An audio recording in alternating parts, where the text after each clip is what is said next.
സുവിശേഷം എന്തിനാ സുവിശേഷം? വായിച്ചോ മോളെ, വിശദീകരിക്കാൻ നേരമില്ല. തീത്തോസ് 2:11-12 അറിവുള്ള വാക്യമാ, വായിച്ചു. സകല മനുഷ്യർക്കും രക്ഷാകരമായ ദൈവകൃപ കുതിച്ചുവല്ലോ. നാം ഭാഗ്യകരമായ പ്രത്യാശയ്ക്കായിട്ട് മഹാദൈവവും നമ്മുടെ രക്ഷിതാവുമാകുന്ന യേശുക്രിസ്തുവിന്റെ തേജസ്സിന്റെ പ്രത്യക്ഷതയ്ക്കായിട്ട് കാത്തുകൊണ്ട് ഭക്തികേടും പ്രപഞ്ചമോഹങ്ങളും വർജിച്ചിട്ട് ഈ ലോകത്തിൽ സുബോധത്തോടും നീതിയോടും ദൈവഭക്തിയോടും കൂടെ ജീവിച്ചു പോരേണ്ടതിന് അത് നമ്മെ ശിക്ഷിച്ച് വളർത്തുന്ന ഒത്തിരി കാര്യം അവിടെ പറയേണ്ടതുണ്ട്. ഒറ്റ വാക്ക് പറയാം. എന്തിനാ സുവിശേഷം? പ്രാരംഭ വാക്യത്തിലുണ്ട് സകല മനുഷ്യരും രക്ഷപ്പെടാൻ ഒറ്റ മാർഗമേ ഉള്ളൂ, സുവിശേഷം. സ്തോത്രം. ഇനി ഒന്നും വിവരിക്കുന്നില്ല. എന്നോട് സമയം പറഞ്ഞതുകൊണ്ട് ഞാൻ വളരെ ഒന്നും വിവരിക്കുന്നില്ല. എൻ്റെ ഒരു രീതി ഞാൻ പറയാം. എനിക്കൊരു 2 മണിക്കൂറെങ്കിലും കിട്ടിയെങ്കിൽ എൻ്റെ ശൈലിയാണേ പാട്ടുമൊക്കെ പാടി എൻ്റെ പരുവത്തിന്. ഇപ്പം അമ്മമാർക്ക് പറഞ്ഞാൽ പെട്ടെന്ന് മനസ്സിലാകും. എനിക്കും ചില കാര്യങ്ങൾ അറിയാം, നിങ്ങളുടെ അപ്പോൾ അറിയത്തില്ലെങ്കിലും അമ്മമാർക്കറിയാം. ഉദാഹരണമാണേ, സഹോദരിമാരായതുകൊണ്ടാണ്. അച്ചായന് മീൻ മേടിച്ചു തന്നാൽ പെട്ടെന്നും കറി വെക്കാം, താമസിച്ചും ചേരുവകളൊക്കെ ചേർത്ത് നന്നായിട്ട്. അതിന് സമയം എടുക്കുകയല്ലേ? എടുക്കും. അതതിൻ്റെ പരുവത്തിന് ചേരുവകളൊക്കെ ചേർത്ത് എന്നാ പെട്ടെന്നും കറി വെക്കാം, ധൃതിയിൽ. ഇന്ന് പെട്ടെന്നാ, ചിലപ്പം ഒത്തില്ലെന്ന് വരും. അപ്പൊ എന്തായാലും എന്തിനായി സുവിശേഷം? സകല മനുഷ്യരും രക്ഷപ്പെടാൻ ഒറ്റ മാർഗം, ഒറ്റ വഴി, യേശുക്രിസ്തു മാത്രം. മറ്റൊരുത്തരിലും രക്ഷയില്ല. അതാ സുവിശേഷം. ഇനി ആരായി സുവിശേഷം കേൾക്കണ്ടേ?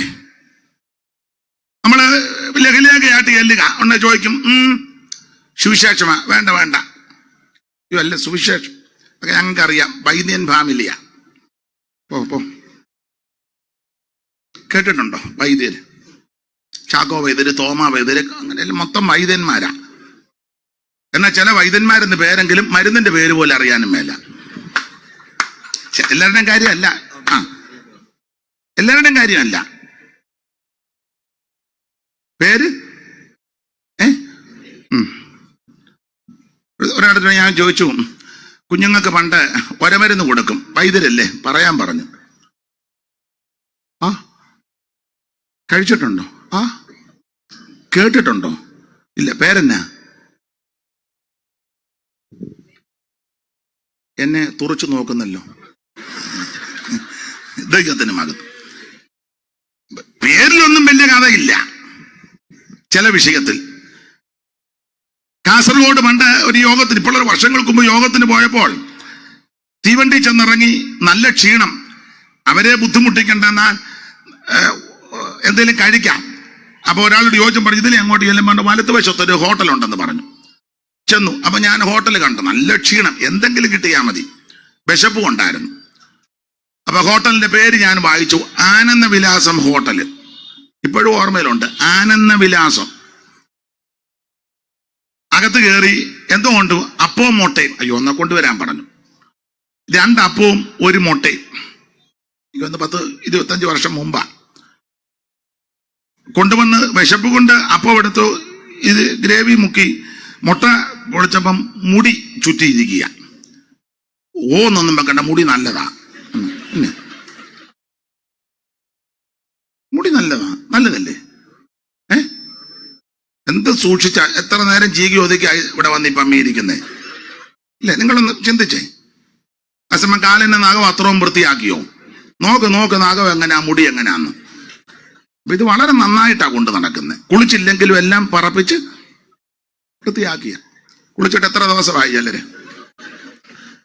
2 പേര് പറഞ്ഞ് ഞാൻ കേട്ട്, ഒത്തിരി നാൾ കൂടി ഞാൻ തലയൊന്ന് കഴുകിയെന്ന്. ഞാൻ കേട്ടതാ, ഒത്തിരി നാൾ കൂടി ഇരുന്ന് എന്നാലും വൃത്തിയാക്കിയാ കൊണ്ട് നടക്കുന്നത്. അപ്പൊ ഞാന് ഇത് മുട്ടയിലെ മുടി എനിക്ക് വലിയ വിഷയമൊന്നുമില്ല, ഞാനതങ്ങ് കളഞ്ഞു. മുടി അങ്ങ് കളഞ്ഞു. പക്ഷേ അപ്പത്തിൽ കല്ല് കടിച്ചു. അത് ഇച്ചിരി ബുദ്ധിമുട്ടാണ്. പല്ലും പോയി, വലിയ പ്രയാസമായി. വിശപ്പും ഉണ്ട്. പക്ഷെ ആ കടിച്ചതങ്ങ് മാറ്റിയപ്പം വീണ്ടും എടുത്ത പിന്നെയും കല്ല് കടിച്ചു. പിന്നെ കഴിച്ചില്ല. വളരെ പ്രയാസമായി. എങ്കിലും അവിടെ ചെന്ന് മാനേജർ ഇരിപ്പുണ്ട്. ഇപ്പോൾ ഓർക്കുന്നു, മുറുക്ക് തുപ്പി കടവായി കൂടെ ഒക്കെ ഒഴുകുക.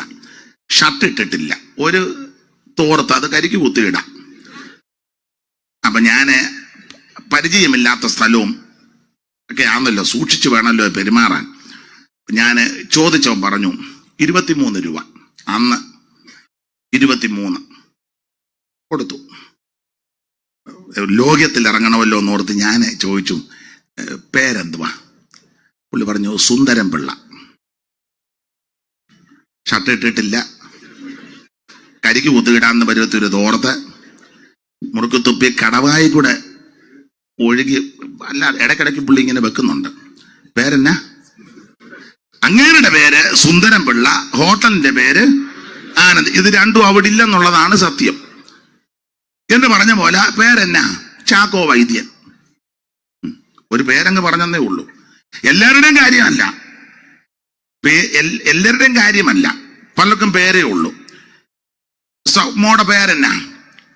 മേഴ്സി. കൈ അറത്ത ഉപ്പ് തേക്കുകയല്ല. ഒരു ഇംഗ്ലീഷ് ഇരിക്കട്ടെ, മേഴ്സി. അതിന്റെ മീനിങ് പറ. അവിടെ ദയെന്ന് പറയുന്നത്, ഇവിടെ കരുണയെന്ന് പറയുന്നത്, രണ്ടും ഒന്ന് ആയിക്കോട്ടെ. പാസ്റ്റർ പറഞ്ഞ് എന്നെ ഉപദ്രവിക്കരുതെന്നായിരിക്കും. എനിക്കറിയാൻ പാടില്ലാത്ത കൊണ്ട് ചോദിച്ചതാ.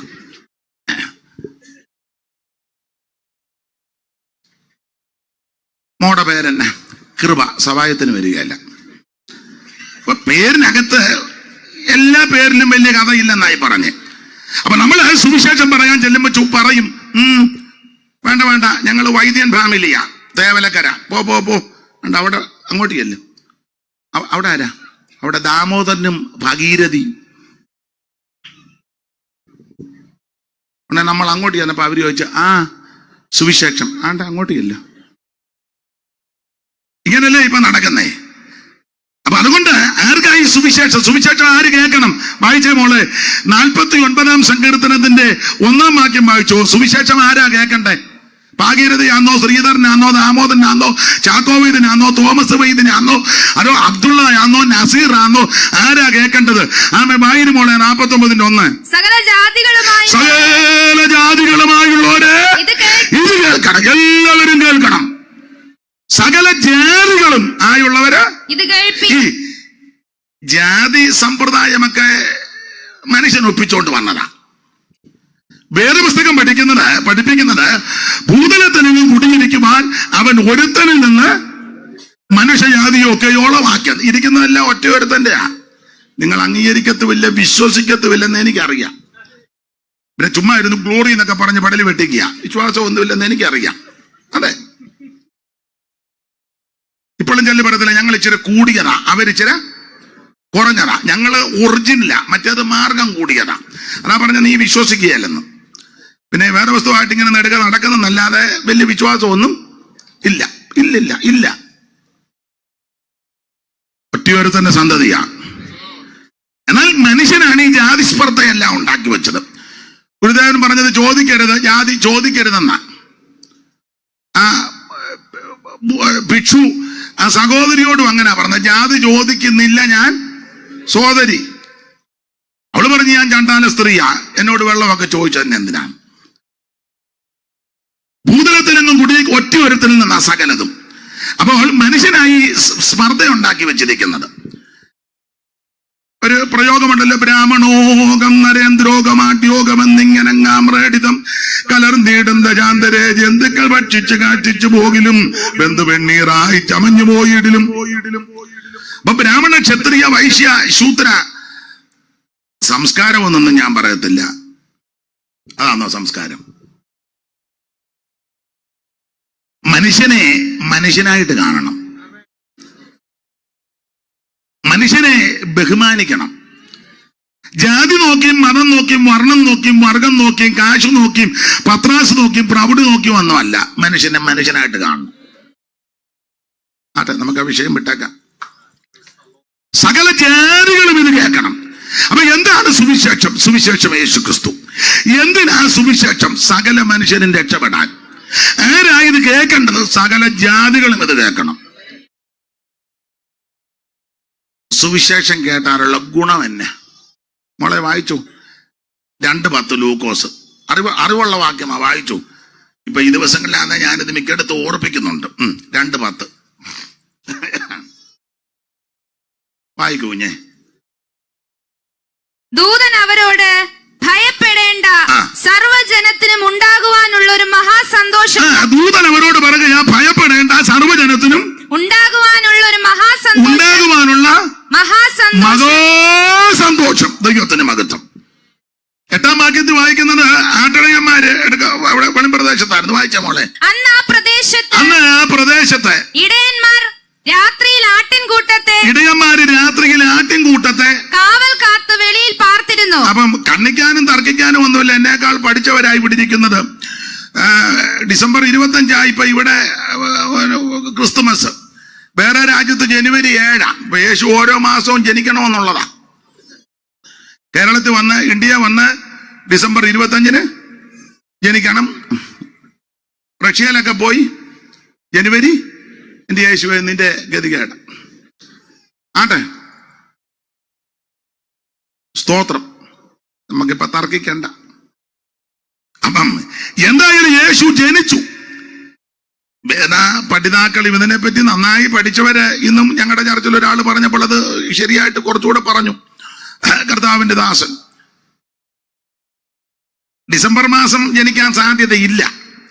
കാരണം ഇടയന്മാര് വെളിയിൽ കിടക്കുക. ഈ തണുപ്പത്താരാ വെളിയിൽ കിടക്കുന്നേ? ഒന്നുകൂടെ വായിച്ചേ മോളെ. 8-ാം വാക്യം. അന്ന് ആ പ്രദേശത്ത് ഇടയന്മാർ രാത്രിയിൽ ആട്ടിൻകൂട്ടത്തെ കാവൽ കാത്ത് വെളിയില. ഈ തണുപ്പത്താരാ ആരും കിടക്കുകയല്ല. അപ്പം മനസ്സിലായി കാണുമല്ലോ. 25 പിന്നെ ഒരു കണക്കിരിക്കട്ടെ. കാരണം എന്തെല്ലാം കാര്യങ്ങളാ ആൾക്കാർക്ക് ഈ ദിവസങ്ങളിൽ സാധിക്കുന്നേ. ഗവൺമെന്റിന് ലാഭം അറിയാമല്ലോ. എന്ത് മര്യാദരാമന്മാരായിട്ടാ നിൽക്കുന്നേ, ഇല്ലേ? അതെ, വളരെ എന്ത് വിനയമാണെന്നറിയാമോ. അതേസമയം നമ്മളൊരു കല്യാണം നടത്തി അല്പം ദൈവദാസന്മാര് ശുശ്രൂഷ മുൻപോട്ട് പോയാൽ ഇവനെല്ലാം കടന്ന് മുണ്ടും മടക്കി കുത്തി ആരാടാം ഏതവനാടാം നിർത്തി. ഉടനെ വീട്ടുകാരോട് പക്ഷേ പെട്ടെന്ന് നിർത്തിക്കും. പിന്നെ ചെറുക്കനോട് പറയണ്ട, പെണ്ണിനോട് പറയണ്ടേ. പിന്നെ അവരെല്ലാം നേരത്തെ പറഞ്ഞേച്ചായിരിക്കുന്നത് കൊണ്ട് അവര് പറയേണ്ടതെല്ലാം പറഞ്ഞു, പോകേണ്ടിടത്തെല്ലാം പോയിച്ചാ വന്ന് അവരിയ്ക്കുന്നേ.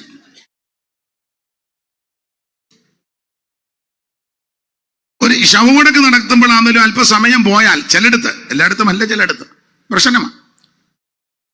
ഞങ്ങളുടെ കാവാലത്ത് ഒരു മാന്യ പിതാവ് മരിച്ചു. അടക്കാനായിട്ട് അന്ന് ചാക്കോച്ചനാ വന്നേ, ആലപ്പുഴ ഡിസ്ട്രിക്ട് പാസ്റ്റർ. അദ്ദേഹം അങ്ങോട്ട് വന്ന് എഴുന്നേറ്റ് നിന്ന് 2 വാക്ക് പറയാൻ സമ്മതിക്കുന്നില്ല. പ്രശ്നം ഒരുത്തനെ, അവന് സമുദായക്കാരന്, അവന് പിന്നെ അവന്റെ ശിങ്കടികളുണ്ട്. പ്രശ്നം. ഞാനൊന്ന് നോക്കി. ഒരു ശുശ്രൂഷ ചെയ്യുമ്പോൾ അതിനൊരു മുഖാന്തരമില്ലേ? ഒന്ന് നോക്കി ഞാൻ. ഇവനെ പിന്നെയും ബഹളമാ. പുള്ളി വെളിയിൽ നിന്ന് വന്ന ആളില്ലയോ കർത്തദാസൻ, പുള്ളിക്ക് അറിയത്തില്ലല്ലോ. ഇവന്മാരങ്ങ് പ്രശ്നമാ. 2 മിനിറ്റ് പുള്ളി എടുക്കുന്നില്ല തുടങ്ങിയിട്ട്. പ്രശ്നമാ. ഇയാളിതൊന്നും പറഞ്ഞിട്ട് പെട്ടെന്ന് ഞാനുണ്ടായിരുന്നു. ഞാൻ പറഞ്ഞു, ബാ നമുക്ക് പോകാം, അവൻ അടക്കിക്കോളൂ എന്ന് പറഞ്ഞു. അടക്കടാന്ന് വന്ന് പറഞ്ഞു. കേറി പിടിച്ച് ആ കൊച്ചന്റെ കൈ വരാൻ പറഞ്ഞു. അവൻ അടക്കിക്കോളൂ എന്ന് പറഞ്ഞു. പിടിച്ച് ഞാൻ വെളിയിലോട്ട് വന്നപ്പം ഞാൻ പറഞ്ഞു, ദൈവത്തെ ഓർത്ത് പോകരുത്, അവന് ഭ്രാന്താന്ന് പറഞ്ഞു. ഞാൻ പറയുന്നത്, ഒരു സമുദായത്തിൽ ഓർത്തഡോക്സ് പള്ളിയോ യാക്കോബ പള്ളിയോ കാത്തലിക്സ് പള്ളിയോ അങ്ങനെയുള്ള പള്ളിയിൽ അച്ഛൻ കുർബാനയ്ക്ക് അവിടെ നിൽക്കുമ്പോൾ മുഴുവനും ചൊല്ലിത്തീരുകയും ക്രമീകരിച്ച് ഒറ്റയൊരുത്തം മിണ്ടത്തില്ലല്ലോ. മിണ്ടുവോ? ഇല്ല. ഹൈന്ദവരായ സ്നേഹിതന്മാരുടെ ആ ശവസംസ്കാര വേളയിൽ ആ ഭൗതിക ശരീരം കിടത്തിക്കൊണ്ടവരുടെ കർമ്മങ്ങൾ ചെയ്യും. ആരാലും ചെന്ന് തിരുമേനോട് പറയാ, മുഴുവൻ ശ്ലോകവും ചെല്ലണ്ട, പെട്ടെന്ന് ചൊല്ലാൻ. ഏതിലൊരുത്തം പറയുവോ? ഒറ്റയൊരുത്തൻ അനങ്ങുകയല്ല അവിടെ.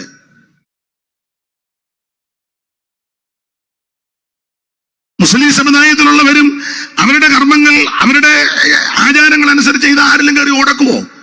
എല്ലാവരും പഞ്ചപുച്ഛമടക്കി അതിൽ സഹകരിക്കാം. പിന്നെ ഉണക്കാൻ പറ്റുന്ന സ്ഥലം എവിടാ?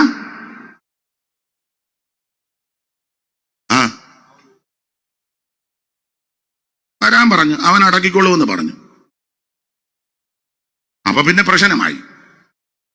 ഞാൻ പറഞ്ഞു, ഞങ്ങൾ പ്രശ്നക്കാരല്ല, പ്രശ്നം ഉണ്ടാകാതെ ഞങ്ങൾ പൊക്കോളാം, നിങ്ങൾ അടക്കിക്കൂ. അന്നൊരു ഒരുത്തം വന്ന് പറഞ്ഞു, നിങ്ങൾക്ക് പറയാവുന്നതെല്ലാം പറഞ്ഞാൽ ചടക്കിയാൽ മതിയെന്ന്. അവനെ ഞാനും ഇച്ചിരി പറയേണ്ടി വന്നു. അതെ, നമുക്ക് ആ ഭാഗം വിട്ടേക്കാം. ദൈവത്തിന്റെ മഹത്വം. അപ്പൊ തർക്കമില്ല, ഇത് വെളിയില്ല 25 അല്ല, അതവിടെ നിൽക്കട്ടെ. എന്തായാലും തർക്കിക്കാനല്ല, യേശു ജനിച്ചു. ബേത്ലഹേം പട്ടണത്തിൽ ജാതനേ, ബേത്ലഹേം പട്ടണത്തിൽ ജാതനേ, ജ്ഞാനികൾക്കുള്ളിരിക്കും, ജ്ഞാനികൾക്കുള്ളിരിക്കും വേദവേദാന്തനേ, ബേത്ലഹേം പട്ടണത്തിൽ ജാതനേ, കന്നി മറിയ പെറ്റ പൈതലേ, കന്നി മറിയ പെറ്റ പൈതലേ, എന്നും സ്തുതിപ്പവർക്ക്, എന്നും സ്തുതിപ്പവർക്ക് ഭയമേകും കാതലേ, ബേത്ലഹേം പട്ടണത്തിൽ ജാതനേ, ബേത്ലഹേം പട്ടണത്തിൽ ജാതനേ. ദൈവത്തെ സ്തുതിക്ക്. അപ്പോൾ യേശുക്രിസ്തു ബേത്ലഹേമിൽ ജനിക്കുമെന്ന് മീഖാ പ്രവചിച്ചല്ലോ, ജനിച്ചു. തർക്കിക്കാനൊന്നുമില്ല, തർക്കിക്കാൻ വിജയിക്കത്തുമില്ല. യേശു ജനിച്ചു. ബേത്ലഹേം വായിച്ചേ മോളെ, മീഖാ 5:2. അറിവുള്ള വാക്യമെങ്കിലും വായിച്ചു, പെട്ടെന്ന് വായിക്കും. നീയോ ബേത്ലഹേം എഫ്രാത്തേ, നീയോ ബേത്ലഹേം എഫ്രാത്തേ, നീ യഹൂദാ സഹസ്രങ്ങളിൽ സഹസ്രങ്ങളിൽ ചെറുതായിട്ടിരുന്നാലും ഇസ്രായേലിന് അധിപതിയായിരിക്കുന്നവൻ എനിക്ക് നിന്നിൽ നിന്ന് ഉത്ഭവിച്ചു വരും. നീ ഇസ്രായേൽ സഹസ്രങ്ങളിൽ ചെറുതാ. എന്റെ വിഷയമല്ലെങ്കിലും ഒരു നടത്തിപ്പിൽ അങ്ങ് പോവുക. ദൈവത്തിന്റെ മഹത്വം. മീഖാ പ്രവചനത്തിലെ പ്രതിപാദ്യ വിഷയം തന്നെ നമുക്കറിയാം. സ്തോത്രം. ന്യായപതിയുടെ ദൂതൊക്കെ പറയുന്നുണ്ട്. മീഖാ പ്രവചനത്തിലെ പ്രധാനപ്പെട്ട വാക്യമാ 6-ാം അധ്യായത്തിന്റെ 8-ാം വാക്യം, 6:8. വായിച്ചോ മോളെ. മനുഷ്യ, നല്ലതെന്തെന്ന് അവൻ നിനക്ക് കാണിച്ചു തന്നിരിക്കുന്നു. നല്ലതെന്തെന്ന് ദൈവം തമ്പുരാൻ കാണിച്ചു തന്നിരിക്കുക. എന്തുവാ? ന്യായം പ്രവർത്തിപ്പാനും. ഒന്ന് ന്യായം പ്രവർത്തിക്കണം, ദയാതൽപരനായിട്ടിരിക്കണം, പിന്നെ നിന്റെ ദൈവത്തിന്റെ സന്നിധിയിൽ നിന്നെ തന്നെ താഴ്മയോടെ നടപ്പാനും. ഇത്ര ഉള്ള ദൈവം ഇഷ്ടപ്പെടുന്നത്. ന്യായം പ്രവർത്തിക്കണം, ദയാതൽപരനായിരിക്കണം, ദൈവസന്നിധിയിൽ താഴണം. ന്യായം, അന്യായത്തിന് കൂട്ടു നിൽക്കരുത്. ചേട്ടന്റെ അനിയന്റെ മസ്തു ഒന്നും അടിച്ചു മാറ്റരുതെന്നായി പറഞ്ഞത്. ചേട്ടനോ അനിയനോ പെങ്ങളോ ഒക്കെ അമേരിക്കയിലോ ഗൾഫിലോ അവരവിടെ പോയി ഇനി മേരികയല്ല, എന്നാ പിന്നെ എങ്ങനെയും കള്ളയാധാരം ഉണ്ടാക്കി അപ്പച്ചൻ ചാകാനായിട്ട് ഇങ്ങനെ നമുക്ക് വിരല് പിടിച്ച് അമ്മക്ക് ഉപ്പും മേടിച്ചു. നീ ശരിയാകുകയല്ല. അങ്ങനെയുള്ള വിദ്വാന്മാരെ എനിക്കറിയാമെന്ന്. ഞാൻ പേര് പറയണോ ജോസ് മാസ്റ്ററെ? വേണ്ട, ആട്ടെ. ഉണ്ടെന്ന്, വലിയ വിദ്വാന്മാരുണ്ടെന്ന്. എടാ, ചേട്ടനുള്ളതാന്നേലും അനിയനുള്ളതാന്നേലും പെങ്ങൾക്കുള്ളതാന്നേലും കൊടുക്കേണ്ടത് കൃത്യം കൊടുക്കണം. അടിച്ചു മാറ്റിയാൽ നിനക്ക് നിന്റെ സന്തതിക്കും ഗുണം വരികയില്ല. കൈ വെടിപ്പായിരിക്കണം. കൈ മലർത്തുമ്പോ ഇതിനകത്ത് ആകൃതി ഒന്നും കാണരുത്. പർവ്വതത്തിൽ ആര് കഴിവെന്ന് ചോദിച്ച ആൻസർ പറഞ്ഞു, വെടിപ്പുള്ള കയ്യെ. ഏണി വച്ചൊന്നും കയറുന്ന തലമല്ലത്. എന്നെ എല്ലാവർക്കും ഒരു അരുതാഴിയ പോലെ. ഞാൻ ഇച്ചിരി സമയം കൂടെ എടുത്തോട്ടെ. ആട്ടെ. പോലീസ് വരിക എന്നെ പറ, അയാളെ പിടിച്ചോണ്ട് പൊക്കോളാൻ പറ. നിങ്ങളങ്ങ് പൊക്കോ. എത്ര ഉള്ളു. ഞങ്ങള് കോവിഡിന്റെ സമയത്ത് യോഗം നടത്തി. അപ്പം ഭയങ്കര പ്രശ്നമുള്ള സമയമാണ്. നിങ്ങൾ ഇനി അത് പറഞ്ഞ് തർക്കം ഉണ്ടാക്കണ്ട, ഇങ്ങോട്ട് നോക്കി. ഇനി അത് പറഞ്ഞ് വേണ്ട. രണ്ടുപേരെ ഞാൻ മാറ്റിയിരുത്തും. അപ്പൊ വലിയ പ്രശ്നമായപ്പം ന്യൂസ് വന്ന് നാളെ ആരും കൂടരുത്. അപ്പോൾ ഒരുത്തൻ എന്നെ വിളിച്ച് പറഞ്ഞു, ഇന്ന് പോലീസ് വരുമെന്ന് പറഞ്ഞു. പോലീസ് ഇവിടെ വരും. ഞാൻ പറഞ്ഞെടാ, പോലീസ് വരുമ്പം ഞാൻ വാതൊക്കെ എന്ന് പറയണം, എന്റെ പൊന്ന് സാറേ അയാൾ ഒറ്റ ഒരുത്തനാന്ന് എന്നെ ചൂണ്ടിക്കാണിക്കണം. നീ എന്നിട്ട് ഒറ്റ ഓട്ടോ ഓടിക്കണം നിന്റെ മെമ്പളെയും വിളിച്ചോണ്ട. അയാളാന്ന് പറഞ്ഞേക്കണം എന്നെ. ഇവിടെ പോലീസൊന്നും വന്നില്ല. ന്യായമായ ചില കാര്യം പറയട്ടെ. ന്യായമാണെന്ന് അംഗീകരിച്ചാൽ മതി. ന്യായം പ്രവർത്തിക്കണമെന്നാണല്ലോ. ചില ഇടങ്ങളിൽ ചെല്ലുമ്പോൾ റോഡ് ബ്ലോക്ക് ആക്കിയാണല്ലോ പരിപാടി നടക്കുന്നേ. ഇപ്പോഴും ഞാൻ തിരിച്ചു വിട്ടില്ലേ? പോലീസില്ലേ എവിടെങ്ങും? അല്ല, പോലീസ് നിന്നാണല്ലോ കാണിക്കുന്ന പോകാൻ.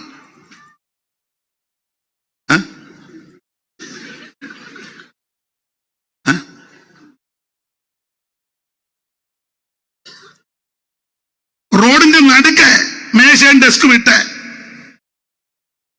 മനസ്സിലായല്ലോ? ആർക്കും പ്രശ്നമില്ല. പിന്നെ സമയം, ഞാന് വിയപുരത്തൊരു യോഗം കഴിഞ്ഞാഴ്ച തിരിച്ചു വരുമ്പോൾ പൊടിയാടിക്ക് രാത്രി 11:45 ഭയങ്കര ബഹളവും ആളും റോഡും എല്ലാം ഭയങ്കര ബ്ലോക്കായി. നോക്കിയപ്പം ഭയങ്കര പരിപാടി നടക്കുക. ഒരു പ്രശ്നവുമില്ല.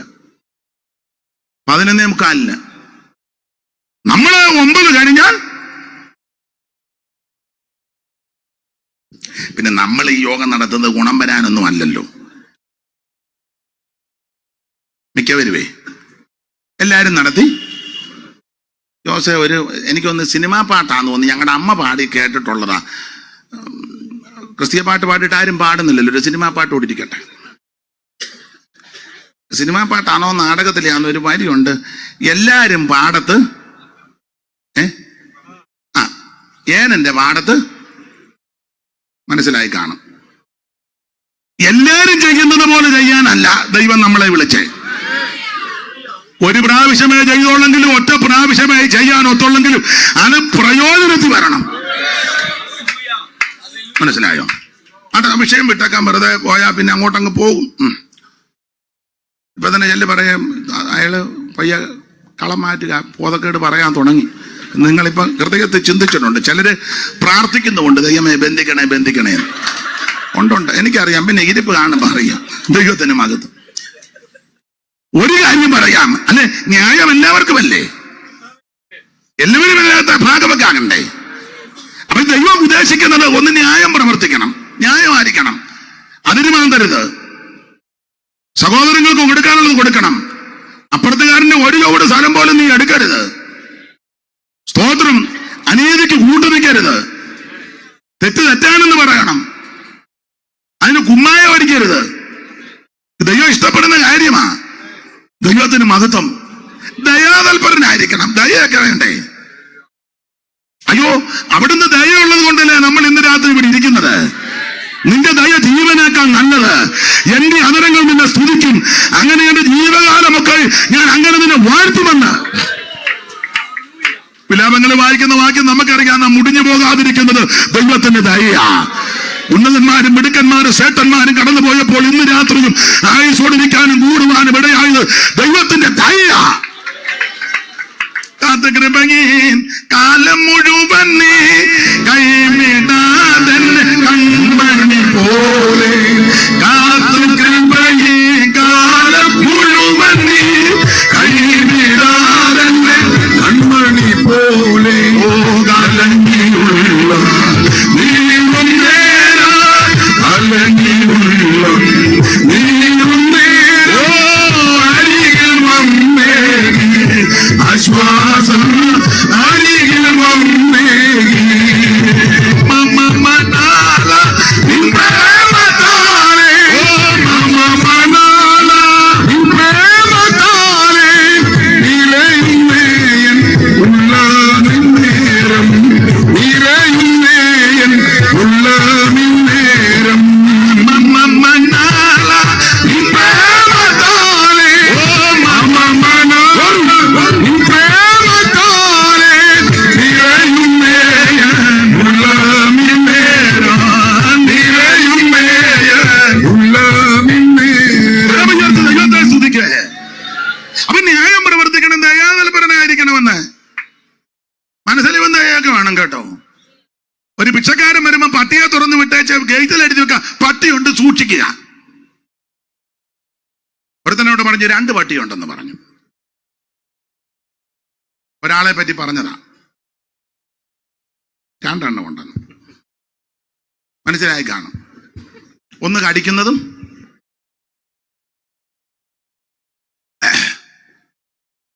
എടാ ഭിക്ഷക്കാരനാ വരുന്നെങ്കിൽ 10 രൂപ കൊടുക്കണ്ടേ?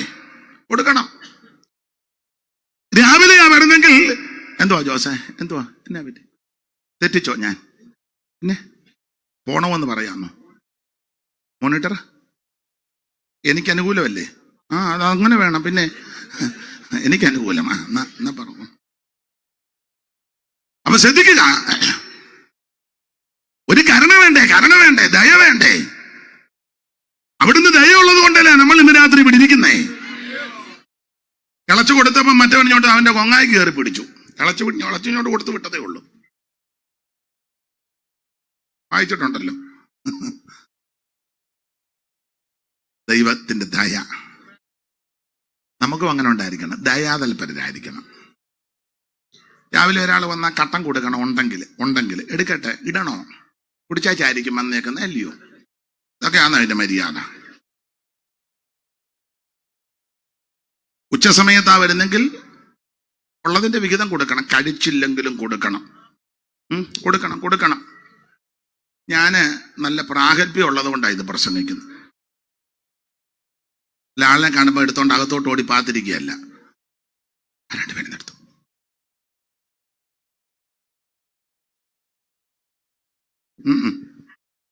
വരാൻ പറയണം.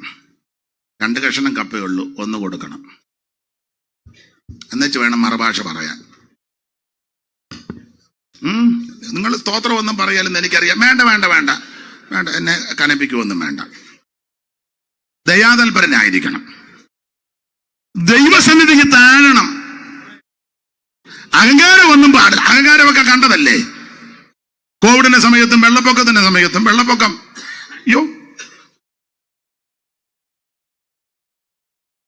ഞാൻ എപ്പോഴും പറയുന്നതാ. ഒരു സ്ഥലത്ത് ചെന്നപ്പം യോഗം കഴിഞ്ഞപ്പം ഞാൻ ചോദിച്ചു, അച്ഛമ്മേ അവര് നമ്മുടെ സഭയിലാണോ? പിന്നെ നമ്മുടെ സഭയില്ല. നിർത്തുന്നതിന് മുന്നേ ഞാൻ ആ ഭാഷ പറയുന്ന പിണങ്ങരുത്. അവര് പറഞ്ഞത് പറയുക. എനിക്കത് പറയാൻ താല്പര്യം ഉണ്ടായിട്ടല്ല. അവര് പറഞ്ഞത് അതുപോലെ പറയാം, എന്നല്ലേ മനസ്സിലാവുള്ളൂ. ഞാൻ നിങ്ങളുടെ സഭയിലില്ല. മരക്കാന്മാരാണ് എന്നോട് പറഞ്ഞതാ. അല്ല, നാളുകൾ കഴിഞ്ഞപ്പോഴേ വെള്ളം പൊങ്ങി, മിറ്റത്തും കയറി, ഗേറ്റും തുറക്കാൻ മേല, മതിലും ചരിഞ്ഞു, തിണ്ണയിലും കയറി, സിറ്റൗട്ടും കാർപോർച്ചും അകത്തെ മുറിയിലും കയറി, 2 നേരം മണ്ട കയറി ഈ പന്നം പിടിച്ച തള്ള വെള്ളം കുടിച്ച് തൊലയാതിരിക്കാൻ ഇവരാരെ ആക്ഷേപിച്ചോ ആ മാന്യ സഹോദരന്മാര് വള്ളവുമായിട്ട് വന്ന ഈ പൊണ്ണി തള്ളേനെ എടുത്ത്, ഇനി ഇത് കുറച്ച് പിന്നെയും പറയണം, അതോ ഇത്രയും പോരെ? വേണേ പറയാം. അല്ല, പ്രസ്ബിറ്ററോട് ചോദിച്ചാകാമല്ലോ എന്ന് ഓർത്താ. അഹങ്കരിക്കരുത് നീ, ദൈവം പിടിക്കും.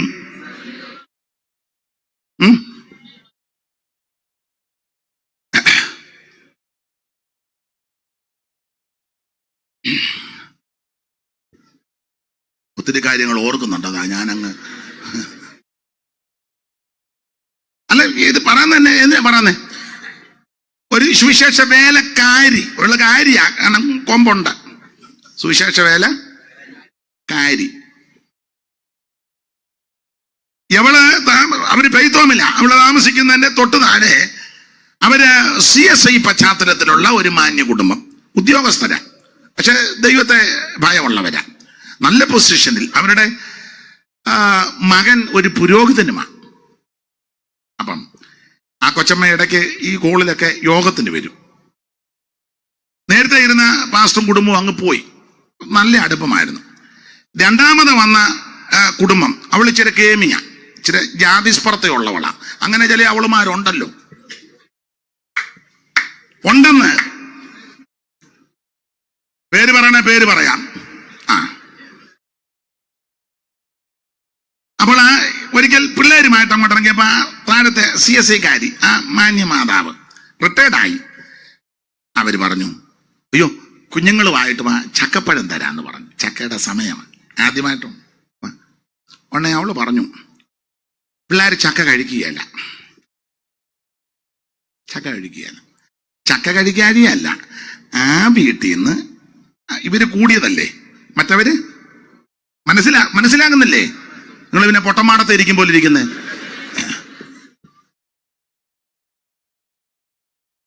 എവള് കൂടിയതാ, അവര് കുറഞ്ഞതല്ലേ. അതുകൊണ്ട് അത് കഴിഞ്ഞ് മുകളിലൊരു വീട്ടിൽ ചെന്ന് അവരോട് പറഞ്ഞു, സ്തോത്രം, പിന്നെ ചക്ക കഴിക്കാൻ വിളിക്കും. ഞങ്ങളൊന്നും ഇങ്ങനെയുള്ളവരുടെ വീട്ടിൽ കയറി വേലയാ. അവളിപ്പോഴും ഉണ്ട്. ഇവളൊക്കെ ശുശ്രൂഷിക്കുന്ന ഏരിയയിൽ വെള്ളിടി വിട്ടു. വെള്ളിടി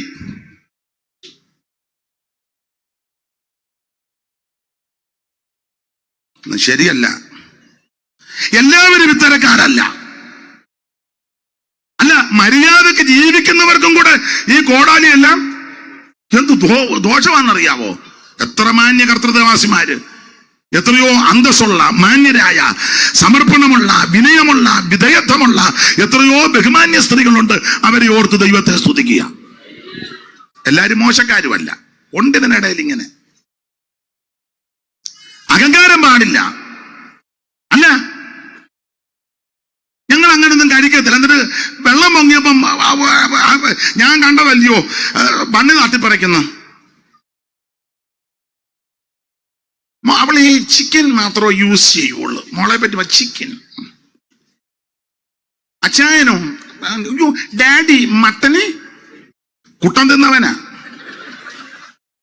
അവനിപ്പോ മട്ടന്. മോനെ അവന് ഈ ബീഫ് ഒത്തിരി ട്രൈ ആകാതെ ഒലത്തി കൊടുക്ക. വെള്ളം പൊങ്ങിയപ്പോഴോ മട്ടനും വേണ്ട, ചിക്കനും വേണ്ട, ഒലത്തും വേണ്ട, മണ്ണും പഴവും. കണ്ടതല്ലേ ഇതൊക്കെ? കണ്ടതല്ലേ? അയ്യോ ഞാൻ നല്ല ഡ്രസ് ഇടാതെ എന്നും എനിക്ക് എവിടെയും മുന്നേ പുതിയ ചുരിദാറല്ലേ, സാരി, ഷർട്ട്. ഞാൻ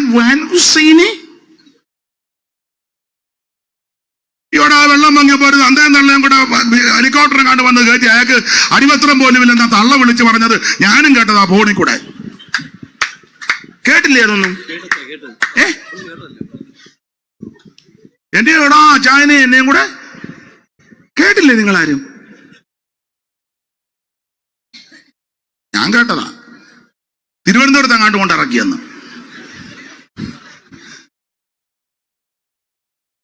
കുറ്റം പറഞ്ഞതല്ല, ചിരിച്ചു വിടുകയല്ല. ഇതൊക്കെ നമ്മൾ ചിന്തിക്കേണ്ട കാര്യമാണ്. ചിന്തിക്കണ്ടേ?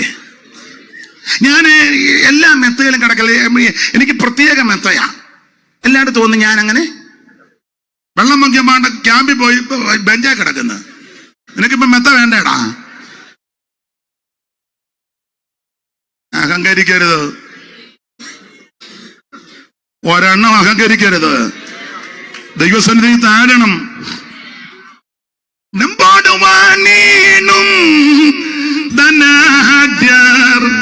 സാധുക്കളായോരും ദമ്പോട് വാണിടും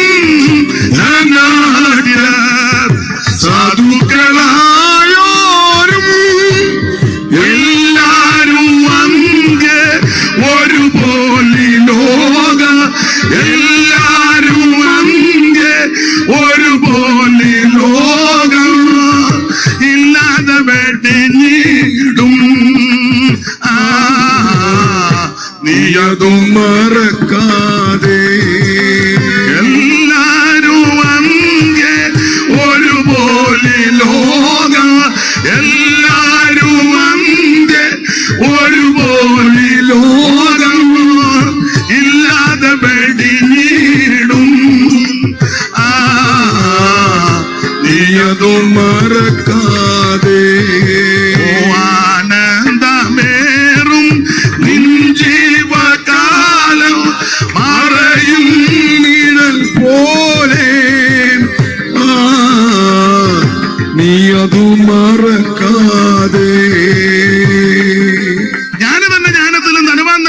ബലവാനും ബലവാൻ തന്നെ പ്രശംസിക്കരുത്. വല്ലതും പുകടാനുണ്ട് പ്രിയരെ, കാൽവരി ക്രൂശിലാ. എന്തെങ്കിലും രണ്ട് കാര്യം പറഞ്ഞ യേശുവിന്റെ ക്രൂശിലാ. അവൻ ന്യായം പ്രവർത്തിക്കണം, ദയാതൽപരനായിട്ടിരിക്കണം, പിന്നെ ദൈവത്തിന്റെ സന്നിധിയിൽ നിന്നെ തന്നെ താഴ്ത്തണം. ഇതാ ദൈവം ഇഷ്ടപ്പെടുന്നത്. ആട്ടെ, ഞാൻ ഓടിച്ചങ്ങ് പോയേക്കാം. ദൈവത്തിന്റെ മഹത്വം, മീഖാ പ്രവചനം, ദൈവത്തിന്റെ മഹത്വം. ഇതിനകത്തെ പ്രധാന വാക്യമാ നമ്മുടെ പാപങ്ങളെ സമുദ്രത്തിന്റെ ആഴത്തിലിട്ട് കളഞ്ഞെന്ന്. അതാ അവിടുത്തെ ക്ഷമ, പാപം പരിഹരിക്കുന്ന വിധം. ഇതുപോലൊരു ദൈവം വേറെ ആരുണ്ട്? മീഖ എന്ന വാക്കിന്റെ അർത്ഥം ദൈവത്തോട് സമനായിട്ട് ആരുണ്ടെന്നാ. ദൈവത്തോട് സമനായിട്ട് ആരുമില്ല. അവിടത്തേക്ക് തുല്യം പറയാൻ ആരേലും ഉണ്ടോ? ആരുമില്ല. എങ്ങനെ തുല്യം പറയാൻ? ഇതുപോലെ പാപം ക്ഷമിക്കുന്ന വേറെ ആരിലും ഉണ്ടോ? വേറെ ആരുമില്ല. സകല പാപവും. ഇതുപോലെ ദീർഘക്ഷമയുള്ള വേറെ ആരിലും ഉണ്ടോ? ഇല്ല. അതിന്റെ തെളിവല്ലേ നമ്മൾ ഇന്നും രാത്രി വന്ന് കുത്തിയിരിക്കുന്നേ. അതിന് വ്യാഖ്യാനിക്ക് വന്ന് വേണ്ട, നമ്മളെ തന്നെ അങ്ങ് പറഞ്ഞാൽ മതി. യോ, ദീർഘക്ഷമയുണ്ടേ. അതെ, സ്തോത്രം. ഇതുപോലെ വേറൊരു ദൈവം ഇല്ല. ദൈവത്തിന്റെ മഹത്വം.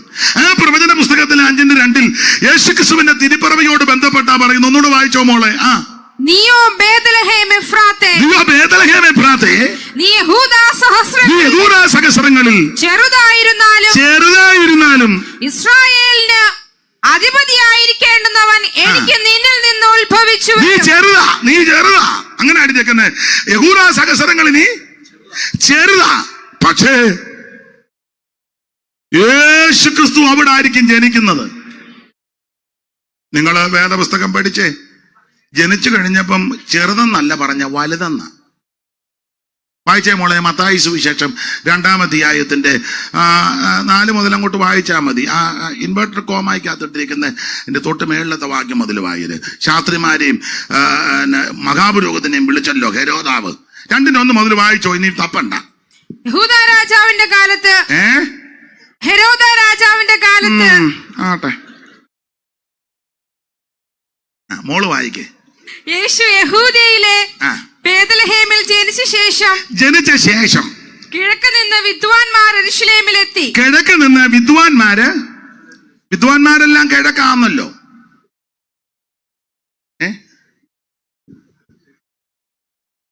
പലസ്തീന്റെ അവിടെ നിന്ന് ചിന്തിച്ചാൽ കിഴക്ക് എവിടായിട്ട് വരും? അല്ല, രാജ്യങ്ങൾ നോക്കുമ്പോഴേ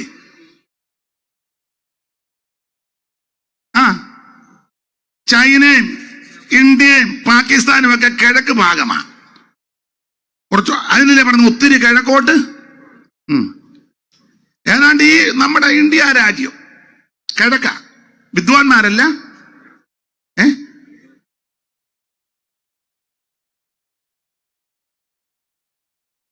ഇരിപ്പ് കാണുമ്പോ അറിയാവല്ലോ വിദ്വാൻമാരെ. മോള് വായിച്ചോ, മോള് വായിക്കേ. യഹൂദന്മാരുടെ രാജാവായി പിറന്നവൻ എവിടെ? അവിടെ ചെന്ന് ചോദിക്കുക, യഹൂദന്മാരുടെ രാജാവായിട്ട് പിറന്നവൻ വായിര്. ഞങ്ങൾ അവന്റെ നക്ഷത്രം കിഴക്ക് കണ്ട് അവനെ നമസ്കരിപ്പാൻ വന്നിരിക്കുന്നു എന്ന് പറഞ്ഞു. ഹെരോദ രാജാവ് അത് കേട്ടിട്ട് അവനും യെരൂശലേം ഒക്കെയും ഭ്രമിച്ച് ജനത്തിന്റെ മഹാപുരോഹിതന്മാരെയും ശാസ്ത്രിമാരെയും എല്ലാം കൂട്ടിവരുത്തി അവതങ്ങളെ കൊണ്ടുവന്നു. മഹാപുരോഹിതൻ കാര്യങ്ങളൊക്കെ അറിയാം. ഓരോ ആണ്ടിൽ പുരോഹിതനുണ്ടല്ലോ. ശാസ്ത്രിമാര് ഇത് മുഴുവൻ അരച്ചു കലക്കി കുടിച്ചു വെച്ച ശാസ്ത്രി. കരുതലൊക്കെ അതിന്റെ ഓരോ വർഷം 20 വർഷവും കണ്ടു കഴിയുമ്പോൾ പട്ടം കൊടുക്കുന്നല്ലേ. തൂക്കിയിട്ടിട്ടുണ്ട്. നമ്മുടെ ആൾക്കാർക്ക് ഡോക്ടറേറ്റ് കിട്ടും പോലെ. നമ്മൾ വീട്ടിൽ ചെല്ലുമ്പോൾ നിരത്തി വെച്ചിരിക്കുക. പുസ്തകക്രമം പോലും ചിലതിനറിയാൻ മേല. അത് വേറൊരു വിഷയം, പോട്ടെ. ഇവര് നന്നായിട്ട് അറിയാം. ശാസ്ത്രിമാര് അവരെ വിളിച്ചു. മഹാപുരോഹിതന്മാരെ ശാസ്ത്രിമാരെ വിളിച്ചു. അടുത്തത് ക്രിസ്തു എവിടെയാകുന്നു ജനിക്കുന്നത് എന്ന് അവരോട് ചോദിച്ചു. പുള്ളിക്ക് പറ്റി വെളിവില്ല. വെളിവുള്ളവനാണ് എവിടാ ജനിക്കുന്നത്. അടുത്തത് അവർ അവനോട് ഉടനെ മഹാപുരോഹിതന്മാരും ശാസ്ത്രിമാരും രാജാവിനോട് പറയുകയാ, യഹൂദയിലെ ബേത്ലഹേമിൽ തന്നെ. അടുത്തത് യഹൂദ്യ ദേശത്തിലെ ബേത്ലഹേമേ, നീ യഹൂദ്യ പ്രഭുക്കന്മാരിലൊട്ടും ചെറുതല്ല. മീഖ പറഞ്ഞിരിക്കുന്നത് ചെറുതാന്ന. പക്ഷേ ലോകരക്ഷകനാകുന്ന യേശുക്രിസ്തുവിന്റെ തിരുജനനം കൊണ്ട് ഈ ചെറുപ്പം മാറി വലുപ്പത്തിലേക്ക് വരിക. രാത്രി നിന്റെ കുടുംബത്തിൽ നീ ചെറുതായിരിക്കും, സഹോദരങ്ങളിൽ നീ ചെറുതായിരിക്കും, ദേശത്ത് നീ ചെറുതായിരിക്കും, ചാർച്ചക്കാരുടെ നടുവിൽ നീ ചെറുതാ. പക്ഷേ യേശു നിന്റെ ഹൃദയത്തിൽ ജനിച്ചാൽ, യേശു നിന്റെ ഉള്ളത്തിൽ ജനിച്ചാൽ, നിന്റെ അരാജകത്വവും പരാജയവും തകർച്ചകളും മാറ്റി നിന്നെ ഉയർത്തുമെന്നായി പറഞ്ഞത്. അതാ യേശുവിന്റെ തിരുപ്പിറവയുടെ വിശേഷത. മികവാഴ്ചത് ചെറുതാണ്, പക്ഷേ രക്ഷകന്റെ ജനനത്തോട് പറയാ ആ ചെറുപ്പമെല്ലാം മാറ്റി. ഒട്ടും ചെറുതല്ല. ദൈവത്തിന് മഹത്വം. നമ്മുടെ കർത്താവിന്റെ തിരുപ്പിറവി, തിരുജനനം എത്ര ശ്രേഷ്ഠമാ. ദൈവത്തിന് കന്യകാസുതനായി തരയിൽ വന്നുദിച്ച ധന്യനിമ്മാനുവേൽ ഇവൻ താനേ. കന്യകാസുതനായി തരയിൽ വന്നുദിച്ച ധന്യനിമ്മാനുവേൽ ഇവൻ താനേ. ഇവനെ ഇവനെ ഇവനെ ഇവനെ ക്രിസ്തേശുരക്ഷകൻ ഇവൻ താനേ. ഇവനെ ഇവനെ ഇവനെ ഇവനെ ക്രിസ്തേശുരക്ഷകൻ ഇവൻ താനേ. ൂതന്മാരനുദിനങ്ങാന്മാർ കാത്തു നിന്ന ദൈവത്തിനിശികായും ഇവൻ താനേ. യൂതന്മാരനുദിനങ്ങാന്മാർ കാത്തിരുന്ന ദൈവത്തിനിശികായും ഇവൻ താനേ. ഇവനെ ഇവനെ ഇവനെ ഇവനെ ക്രിസ്തേശുരക്ഷകൻ ഇവൻ താനേ. നിക്കുവിൻ ഇവനെ എന്നല്ലറി ശത്രുഗണ ക്രൂശിപ്പാൻ കോട്ടു തോന്നും ഇവൻ താനേ. നിക്കുവിൻ ഇവനെ എന്നല്ലറി ശത്രുഗണം ക്രൂശിപ്പാൻ കോട്ടു തോന്നും ഇവൻ താനേ. ഇവനെ ഇവനെ ഇവനെ ഇവനെ ക്രിസ്തേശുരക്ഷകൻ ഇവൻ താനേ. ദൈവത്തെ സ്തുതിക്കുക. യേശുക്രിസ്തുവിന്റെ തിരുപ്പിറവി. അവിടുന്ന് ജനിച്ചത് ബേത്ലഹേമില, യഹൂദയിലെ ബേത്ലഹേം. അങ്ങനെ അങ്ങനല്ലേ മോളെ? മോളെ വായിച്ചേ മോളെ, മോളെ വായിക്കേ. യഹൂദയിലെ ബേത്ലഹേമിൽ തന്നെ. യഹൂദയിലെ അതിനെ യഹൂദയിലെ ബേത്ലഹേം എന്ന് പറഞ്ഞേക്കുന്നേ. യഹൂദയിലെ ബേത്ലഹേം. ബേത്ലഹേം രണ്ടുണ്ട്. സെബുലൂൻ മക്കൾക്ക് അവകാശമായി കൊടുത്ത സ്ഥലത്തൊരു ബേത്ലഹേം ഉണ്ട്. അതിനാ എടുത്തു പറഞ്ഞത്. യോശുവയുടെ പുസ്തകം എടുക്കും മോളെ. 19 എടുത്തേ. 19ന്റെ 10 എടുക്ക്. പെട്ടെന്ന് സമയം പോകുന്നു. സെബുലൂൻ മക്കൾക്ക് കുടുംബം കുടുംബമായി മൂന്നാമത്തെ നറുക്കു വന്നു. അടുത്തത് അവരുടെ അവകാശത്തിന്റെ അതിർ സാരീത് വരെ ആയിരുന്നു. അപ്പൊ ഇത് സെബുലൂൻ മക്കൾക്ക് കുടുംബം കുടുംബമായി കിട്ടിയ നറുക്ക. എന്നിട്ട് പറഞ്ഞു വന്നിട്ട് ഇനി എല്ലാം വായിക്കാൻ നേരമില്ല, തന്നെയല്ല പേരൊക്കെ തെറ്റുകയും ചെയ്യും. അതുകൊണ്ട് മോള് ചിലപ്പോൾ പറയും ഇയാൾക്ക് വേറെ വാക്യം ഒന്നും വായിപ്പിക്കാനില്ലായിരുന്നു എന്ന്. അത് ഉറക്കെ പറഞ്ഞില്ലെങ്കിലും ഹൃദയത്തിലെങ്കിലും പറയും. അതുകൊണ്ട് മോളെയും കൂടെ ഞാൻ പരിഗണിച്ച് 14ാം വാക്യം മുതൽ വായിരും. പിന്നെ അതിർ ഹനാദോന്റെ വടക്ക് വശത്ത് തിരിഞ്ഞ് ഇഫ്താഹ് ഏൽത്താഴ്വരയിൽ അവസാനിക്കുന്നു. അടുത്തത് കത്താത്ത്, നഹലാൽ, ഷിംറോൻ, ഇദല, ബേത്ലഹേം മുതൽ. അപ്പം സെബുലൂൻ മക്കൾക്ക് അവകാശമായി കിട്ടിയ സ്ഥലത്ത് ഒരു ബേത്ലഹേം ഉണ്ട്. അതുകൊണ്ടാണ് എടുത്തു പറഞ്ഞത് യഹൂദയിലെ ബേത്ലഹേം. സ്തോത്രം. എനിക്ക് ഇതെല്ലാം അടുക്കടുക്കായിട്ട് പ്രസംഗിക്കണമെങ്കിൽ കുറഞ്ഞത് ഒരു 2 മണിക്കൂറെങ്കിലും വേണം. പിന്നെ പഴയ പാസ്റ്റർമാര് പറയും പോലെ 10 പറ നെല്ലുണങ്ങുന്ന ബായി 2 പറയും ഉണങ്ങാം, ബാക്കി തീർത്തങ്ങ് വെക്കുക. മൊത്തം നിവർത്തുന്നില്ല. അല്ല, ഇരിപ്പ് കണ്ടിട്ട് നിവർത്താനും തോന്നുന്നില്ല. ദൈവത്തിന് മഹത്വം. അപ്പോൾ സെബുലൂൻ മക്കൾക്ക് അവകാശമായി കൊടുത്ത സ്ഥലത്ത് ഒരു ബേത്ലഹേം ഉണ്ട്. തെറ്റരുത്. അതിനാ പറഞ്ഞ യഹൂദയിലെ ബേത്ലഹേം. ദൈവത്തിന് മഹത്വം. അപ്പൊ യഹൂദയിലെ ഈ ബേത്ലഹേമിൽ എഫ്രാത്ത് അങ്ങനെ ചേർത്ത, അങ്ങനല്ലേ മോളെ? എങ്ങനെ ബേദലഹ് എഫ്രാത്ത്, അതിനെ എഫ്രാത്ത് വിശദീകരിക്കുന്നില്ല. എഫ്രാത്ത് ഒരു സഹോദരിയായിരുന്നു. അവളങ്ങ് മരിച്ചുപോയി. അവക്ക് മുമ്പ് ഈ അസൂബ എന്ന് പറയുന്ന സഹോദരിയെ വിവാഹം കഴിച്ചത് കാലേബ്. വായിച്ചു ദിനവൃത്താന്തങ്ങളുടെ 1-ാം പുസ്തകം എടുക്കാം. ഏതായാലും സമയം പോയി, പണ്ടൊരു തള്ള പറഞ്ഞ പോലെ ഏതായാലും മാമി നരകത്തിലാന്നാ കുറിച്ചിയും കൂടെ ചൂടാം. എന്നാ പിന്നെ ഏതായാലും സമയം പോയി, ഏതായാലും ചിലപ്പം പോലീസും വരും എന്നെയും പിടിക്കും, എന്നാ പിന്നെ ഇത് പറഞ്ഞു വെച്ച് പിടിച്ചോണ്ട് പോട്ടെ. 2-ാം അധ്യായത്തിന്റെ ദിനവൃത്താന്തങ്ങളുടെ 1-ാം പുസ്തകം 2-19 മുതൽ വായിച്ചേ മോളെ. അസൂബ 13 മുതൽ വായിച്ചു. 18 മുതൽ 2:18. ഹെസ്രോന്റെ മകൻ കാലേബ് തന്റെ ഭാര്യയായ അസൂബയിലും എരിയോത്തിലും മക്കളെ ജനിപ്പിച്ചു. അടുത്തത് എരിയോത്തിലും സന്തതിയെ ജനിപ്പിച്ചു. അടുത്തത് അവളുടെ പുത്രന്മാർ ഏശർ, ശോബാബ്, അർദോൻ. അസൂബ മരിച്ച ശേഷം കാലേബ് എഫ്രാത്തിനെ പരിഗ്രഹിച്ചെന്ന് പറഞ്ഞാൽ വിവാഹം കഴിച്ച് കുടുംബജീവിതം നയിച്ചു. ആര് മരിച്ചു? അപ്പൊ കാലേബിന്റെ ആദ്യത്തെ ഭാര്യ അസൂബ അങ്ങ് മരിച്ചു. അസൂബ മരിച്ചു കഴിഞ്ഞപ്പോൾ എഫ്രാത്തിനെ വിവാഹം കഴിച്ചു. മോളെ, അവൾ അവന് ഹൂരിനെ പ്രസവിച്ചു. അതാ ഹൂര്, കൈത്താങ്ങിയല്ലോ.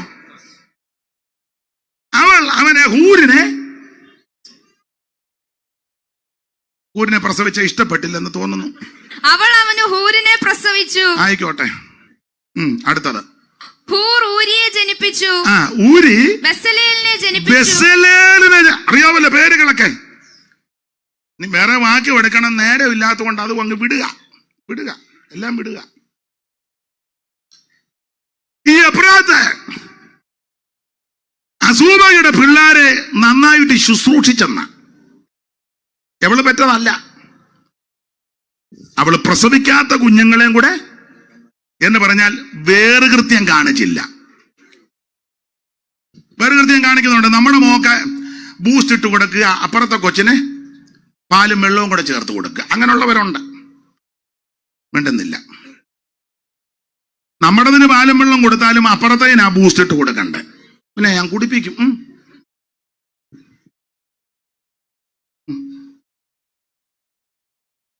ഓരോരുത്തരും സ്വന്തം ഗുണമല്ല അറിയാല്ലേ. എന്നാ പിന്നെ വേണ്ട, അറിയാമെങ്കിൽ പിന്നെ വേണ്ട, അറിയാവല്ലോ. ഈ എഫ്രാത്ത് അസൂബയുടെ പിള്ളേരെ നന്നായി നോക്കി ചരിത്രവും കൂടാ നന്നായിട്ട് നോക്കി ശുശ്രൂഷിച്ചു. അപ്പം എഫ്രാത്ത് അങ്ങ് മരിച്ചു. മോളെ.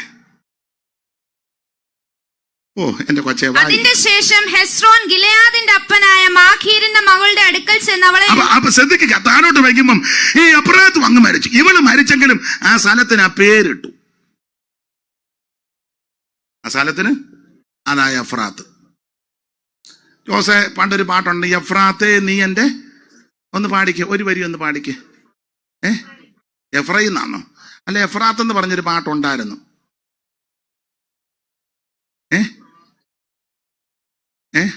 ഞാൻ എവിടെയോ കേട്ടതാ, അങ്ങനെ കണ്ടോടണമുണ്ട്. എഫ്രാത്ത അങ്ങനുണ്ട്. എന്റെ വരികളൊന്നും ഓർക്കുന്നില്ല. ഇനി അത് പാടി സമയം കളയണ്ട. അപ്പൊ എന്തായാലും എവള് മരിച്ചു കഴിഞ്ഞപ്പോൾ ആ സ്ഥലത്തിന് പേരിട്ടു എഫ്രാത്ത്. ഇതുകൂടെ ചേർത്താണ് മീക പറഞ്ഞിരിക്കുന്നത്. ഇനി 5:2 യേശുക്രിസ്തുവിന്റെ ജനനമാണല്ലോ ആഘോഷിക്കുന്നത്. അതുകൊണ്ടാണ് ഇത് ഈ റൂട്ടിലൊന്ന് പോകുന്നത്. തന്നെയല്ല, നോട്ടീസിനകത്ത് ഒരു പദമുണ്ടാണ്, ക്രിസ്തുമസ്.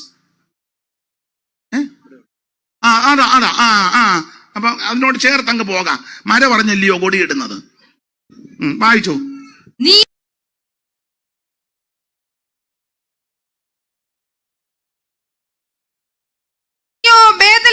എന്ന് നിങ്ങൾക്കെല്ലാം വചനം അറിയാം. സ്തോത്രം. നിലവിളിയും ദുഃഖവും മനോവേദനയും ഒക്കെ നടന്ന സ്ഥലമാ ഈ എഫ്രാത്ത്, ബേദലഹേം. ഒരു വാക്യം വായിച്ചോ മോളെ. ഉൽപ്പത്തി പുസ്തകം 35 അറിവുള്ള വാക്യം 35 15 മുതലൊന്ന് വായിച്ചു. പെട്ടെന്ന് വായിച്ചു. ഉൽപ്പത്തി 35 15 മുതൽ വായിച്ചു. ദൈവം തന്നോട് സംസാരിച്ച സ്ഥലത്തിന് യാക്കോബ് ബേഥേൽ എന്ന് പേരിട്ടു. അവർ ബേഥേലിൽ നിന്ന് യാത്ര പുറപ്പെട്ടു. എഫ്രാത്തയിൽ എത്തുവാൻ അല്പദൂരം ഉള്ളപ്പോൾ റാഹേൽ പ്രസവിച്ചു. പ്രസവിക്കുമ്പോൾ അവൾക്ക് കഠിന വേദനയുണ്ടായി. അങ്ങനെ പ്രസവത്തിൽ അവൾ കഠിന വേദനയായിരിക്കുമ്പോൾ സൂതി കർമ്മിണി അവളോട് ഭയപ്പെടേണ്ട, ഇതും ഒരു മകനായിരിക്കുമെന്ന് പറഞ്ഞു. എന്നാൽ അവൾ മരിച്ചുപോയി. ജീവൻ പോകുന്ന സമയം അവൾ അവന് ബെനോനി ദുഃഖത്തിന്റെ കണ്ണുനീരിന്റെ വേദനയുടെ പുത്രൻ എന്ന അർത്ഥം വരുന്ന പേരിട്ട് ബെനോനി. സ്തോത്രം. ബെനോനി ജനിച്ച സ്ഥലമാ ഈ സ്ഥലം. അവിടെ ആ ലോകരക്ഷകൻ ജനിക്കുന്നത്. പശ്ചാത്തല ഭാഗമൊക്കെ വിസ്തരിച്ചാ പ്രസംഗിക്കേണ്ടത്. റേച്ചൽ ആന്റി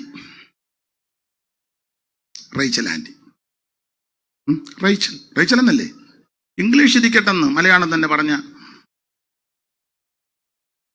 റാഹേല് കൊച്ചമ്മ, റാഹേലമ്മ.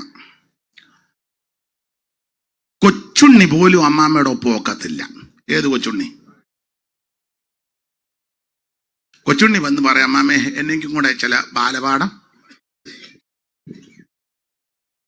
സ്വന്തം വീട്ടിൽ നിന്ന് അടിച്ചു മാറ്റുന്ന പെണ്ണുങ്ങള്. ഞങ്ങളുടെ ഒരു പെൺകുട്ടിയുണ്ട്, അവളെ കെട്ടിച്ചു വിട്ടു. എന്നാലും അവൾക്ക് വീട്ടിൽ വരുമ്പോൾ ഇവിടുന്ന് എന്തേലും കൊണ്ടുപോകണം. അവിടെ കൊച്ചുങ്ങളും അങ്ങനെ തന്നെ. ഒരിക്കൽ അവിടെ കൊച്ച് ഞാൻ പറഞ്ഞു, വല്യപ്പനുണ്ട്, അമ്മയുടെ അപ്പനോട് ചോദിക്കാം, അപ്പച്ച ഇതെന്നതാ അപ്പച്ച? ഉടനെ അപ്പച്ചൻ പറഞ്ഞു, മോളെ ഇത് മീറ്ററാന്ന് പറഞ്ഞു. മീറ്റർ നമ്മുടെ കറണ്ടിന്റെ മീറ്റർ. ഉടനെ അവള് പറയാം, അപ്പച്ച ഞങ്ങൾക്ക് മീറ്റർ ഇല്ല അപ്പച്ച, ഞാൻ കൊണ്ടുപോക്കോട്ടെ എന്ന്. എവിടെ തല്ലിയോ സന്തതി? അപ്പച്ച ഞങ്ങളുടെ വീട്ടിൽ മീറ്റർ ഇല്ല അപ്പച്ച, ഞാനിത്. എങ്ങനുണ്ട്? അയ്യോ അടിച്ചു മാറ്റാൻ ഉണ്ട്.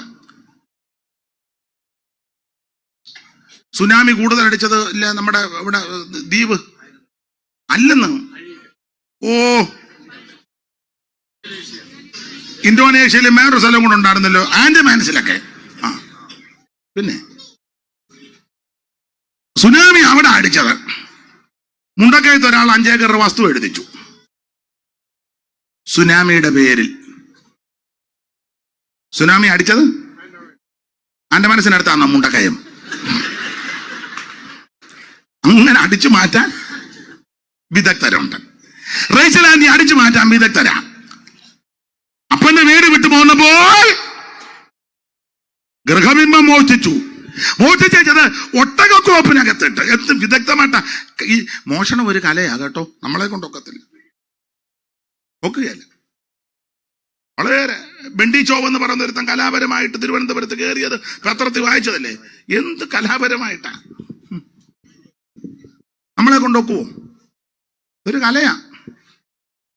മുണ്ടക്കയത്ത് പണ്ട് യോഗത്തിന് ചെന്നപ്പോ ഒരാളെ യോഗത്തിന് പരിചയപ്പെട്ടു, നല്ല ജെന്റിൽമാനെ. യോഗം കഴിഞ്ഞപ്പോ കൈ കൊടുത്തു. പേരെന്നാന്ന് ചോദിച്ചു, പേര് പറഞ്ഞു.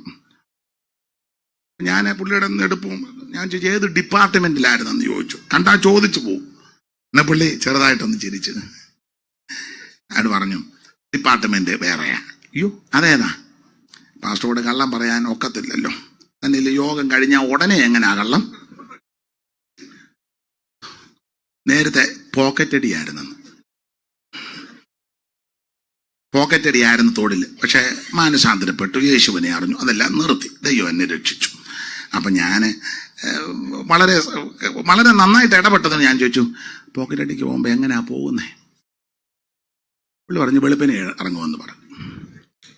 പ്രാർത്ഥിച്ചാ ഇറങ്ങുന്നു. കർത്താവിയെ കടന്നു പോകുന്നു.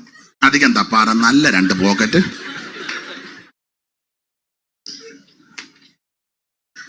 വെളുപ്പിനെ ഇറങ്ങും, പ്രാർത്ഥിച്ചേച്ചാന്ന്.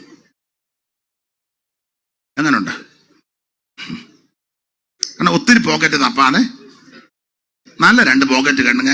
അപ്പൊ പറഞ്ഞു അങ്ങനെയൊക്കെ പ്രാർത്ഥിച്ചു പോകുന്നെന്ന് 8:30 ഡ്യൂട്ടി കഴിയുമെന്ന് പറഞ്ഞു. രാവിലെ 7:30 നല്ല തെള്ളല്ലേ.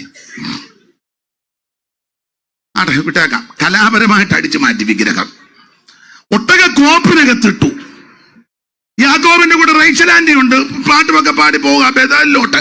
പാട്ടിതാ, മോക്ഷയാത്രയാണിത് ഞാൻ നടപ്പത്. ഇത് വന്ന് അടിക്കുക, ബിംബം അടിക്കുക കാലിനിട്ട്. മോക്ഷയാത്ര ആണിത് ഞാൻ നടപ്പത് കാഴ്ചയാല് അല്ല. അപ്പൊ നമ്മള് അമ്മാമ്മേ അതെന്നാ ഉപകരണം? അത് പുതിയ ഇൻസ്ട്രുമെന്റ്സ് കൊണ്ടുവന്നതാ പ്രൈസ് ആൻഡ് വർഷിപ്പിന് വേണ്ടി. ഇതിനകത്ത് വിഗ്രഹം കിടക്കുക. പ്രൈസ് ആൻഡ് വർഷിപ്പ് ഒക്കെ നല്ലതാ, അടിച്ച് പാടി കടവുമൊക്കെ കിടന്നങ്ങ് ചെന്ന്. എന്തിനേറെ അപ്പൻ വന്നല്ലോ, പുറകെ വന്നില്ലേ അപ്പൻ പുറകെ വന്ന് ഗിലെയാദ് പർവ്വതത്തിന്റെ ഇങ്ങേ ചരിവിൽ വന്നു. അപ്പുറേ യാക്കോബും കുടുംബവും കിടക്കുക. എന്നാൽ യാക്കോബിന്റെ ദൈവം അന്ന് രാത്രി അവൻ ലാബാനോട് പറഞ്ഞു, നീ യാക്കോബിന്റെ ഗുണവും ചെയ്തേക്കരുത്, ദോഷവും ചെയ്യരുത്. അതുകൊണ്ട് അവൻ ഒതുങ്ങിയത്. യാക്കോബിന്റെ ദൈവം ലാബാന് പ്രത്യക്ഷപ്പെട്ടു. പിറ്റേന്ന് വന്ന് നയപരമായിട്ടൊക്കെ ഇടപെട്ടു. കാര്യം എന്നാലും എന്റെ മോനെ നീ എന്നോട് പറയാതെ ഓടി. ഞങ്ങള് സഭയായിട്ട് സെന്റ് ഹോം മീറ്റിംഗ് തരാൻ ഇരുന്നതാ. അങ്ങനെയൊക്കെ ഉള്ള താല്പര്യമില്ലേലും കൊടുത്തു വിടും. ചില കമ്മിറ്റിക്കാർ പറയാം ഏതായാലും പുള്ളി ഇരുന്ന പ്രശ്നമാണ്, പക്ഷെ നമ്മുടെ മാന്യത അനുസരിച്ച് ന്യായമായിട്ട് എന്തിനാ ഇത് മേടിക്കാൻ നിൽക്കുന്നത്? കണ്ണുകടിയുള്ളവന്റെ അപ്പം തിന്നരുതെന്നാ പുസ്തകത്തിൽ, അങ്ങനല്ലേ വാക്യം? കാര്യമൊക്കെ പറഞ്ഞാട്ടെ നീ ഓടിപ്പോകുന്ന വെപ്രാളത്തിന്. ബിംബം എന്തിനാ കൊണ്ടുപോകുന്നെന്ന് പുള്ളി അതിന് വന്നതാ. യാക്കോബ് പറഞ്ഞു, ഞാൻ ഇന്ന് വരെ ആരുടെയും ഒന്നും മോഷ്ടിച്ചിട്ടില്ല, നിന്റെ ഒരു ആടിനെ ഞാൻ കണ്ടിച്ചിട്ടില്ല, കാണാതെ ഉത്തരവാദി ഞാൻ. പകൽ വെയിൽ കൊണ്ടും രാത്രി ശീതമേറ്റ് നോക്കി കൂടാരത്തിൽ കയറി തപ്പാൻ പറഞ്ഞ തപ്പി ഒറ്റ കൂടാരത്തിലുമില്ല. ലാസ്റ്റ് ആ അപ്പച്ചൻ ഏതാ റേച്ചൽ ജേക്കബിന്റെ കൂടാരത്തിൽ, റേച്ചൽ ജേക്കബ് അങ്ങനെ തെറ്റിയോ? പിന്നെ നിങ്ങൾ ചിരിക്കുന്നേ? ഒത്തു വന്നത് കൊണ്ടാ. ലാസ്റ്റ് പൊന്നുമോടെ കൂടാരത്തിൽ വന്നു. എന്റെ ഭാവനയാ, ബെല്ലടിച്ചു അല്ലെ കൊട്ടി, ഉടനെ അകത്തിന്ന് പ്രൈസ് ലോർഡ്. ഉടനെ വെളിയെന്ന് പറഞ്ഞു, മോളെ കഥകു തുറക്കടി, ഞാൻ അച്ചായനാ. പപ്പ ഞാൻ ഫാസ്റ്റിംഗ് പ്രയറാ, എഴുന്നേക്കത്തില്ല. ഹല്ലേലൂയ, ഫാസ്റ്റിംഗ് പ്രയറാണ്, എഴുന്നേക്കത്തില്ല. അപ്പൊ അപ്പനോർത്ത്, അയ്യോ എന്നാ വേണ്ട മോളെ, ഞാൻ അങ്ങ് പൊക്കോളാം, നീ ഇവിടെ വന്നെങ്കിലും ഉപവസിക്കാൻ തുടങ്ങിയല്ലോ, അവിടെ വെച്ചോ. അപ്പനങ്ങ് പോയി. അപ്പനെ കളിപ്പിച്ചു. യാക്കോബ് അപ്പനെ കളിപ്പിച്ചു, യാക്കോബിനെ അമ്മാച്ചൻ കളിപ്പിച്ചു, അമ്മാച്ചനെ മോളും. എന്ന പാരമ്പര്യമാണ്. ചിലപ്പോ ഞങ്ങൾ തോമാസ്ലിഗായുടെ പാരമ്പര്യം, നല്ല പാരമ്പര്യം. സ്തോത്രം. ചുരുക്കി പറഞ്ഞാൽ ഓൾ നൈറ്റ് പ്രയർ ഒക്കെ അമ്മാമ്മയുണ്ടായിരുന്നു. ഓൾ നൈറ്റിന് യാക്കോബ് തന്നെയായിരുന്നെങ്കിൽ അമ്മാമ്മ കൂടാരത്തിൽ കാണും. എന്തിനേറെ യാത്ര ചെയ്ത് സുക്കോത്ത് വന്ന് സുക്കോത്ത് വെച്ച് പ്രശ്നമുണ്ടായി. ഒടുവിൽ ബദേലിലേക്ക് പോകുകയാ.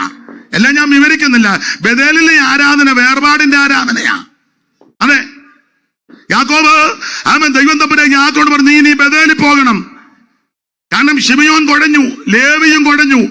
അവൻ സ്തോത്രം മാത്രമാണോ, രൂപേന്റെ കാര്യം വെളിയുമുണ്ടാനൊക്കത്തില്ല. പെങ്കൊച്ച് 34 പെടച്ചു, ദീനാമ. ഇതെല്ലാം ഈ സുക്കോത്ത് വന്നത് കൊണ്ടാ. നീ പുറപ്പെട്ട് ബദേലിൽ പോകണം. നിനക്ക് പ്രത്യക്ഷനായ ദൈവത്തിന് അവിടെ യാഗം കഴിക്കണം. യാക്കോബ് കുടുംബത്തെ എല്ലാം വിളിച്ചുകൊണ്ട് പോവുക.